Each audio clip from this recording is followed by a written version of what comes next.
Eating out at the first ever Herald Square Holiday Market, Day 2, Part 1. This is Birria, Halal and Bangladeshi owned. I got the beef Mulitas and cost me $5.99. Delicious. Next was Casa Toscana, Italian. I got the tomato mozzarella basil vegetarian sandwich, 10 on 10. It was gigantic, around $15. Next is Angry Archies. I got the angry crab cake sandwich, delicious.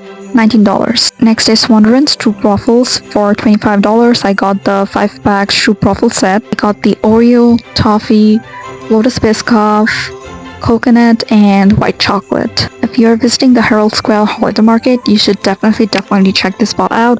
And I'll see you in part 2. Follow me for more. See you next time. This is Sadia signing off.